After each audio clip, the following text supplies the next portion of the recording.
I mentioned in a conference call not long ago, I wouldn't get too preoccupied to anybody of being too concerned about asset allocation models.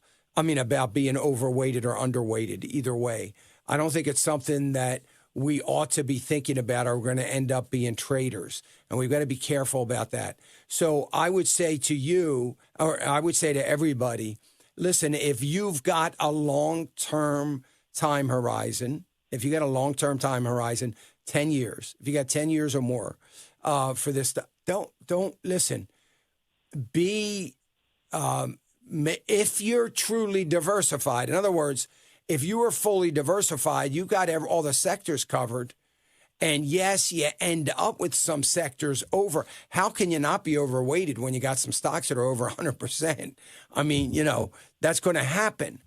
But sure enough, the stock's going to come down. You're going to be underweighted because you've cut so much. Then you're going to say, oh, should I add more? And now you're going to be buying in high. And then it goes back up again to where it was, which it will do. And now you're overweighted again. You end up being traders. So I think that if you're going to be consumed with anything, be consumed with having,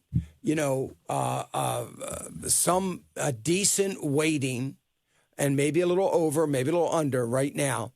There's two sectors that I am a little bit more concerned about than others. As Pete mentioned, one, the healthcare sector, and that was primarily pharmaceuticals. But then other than that, don't worry about it if you're a little over.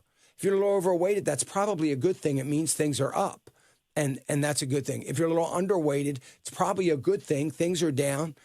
Maybe you'll have an opportunity to add to it at certain times. I mean, I would just leave it alone. Just make sure that you have diversification, that you have those two or three, at least three or four maybe, depending on how much money you have. If you have, over $500,000, maybe it's, 5 or 6. But that you have a number of positions in every sector. And if it's over, it's over. If it's under, it's under right now. We will have a time to rebalance at some point in time. Hey, remember to click the subscribe button right here on the screen. And don't forget to hit the notification bell so you'll be notified when new content is added.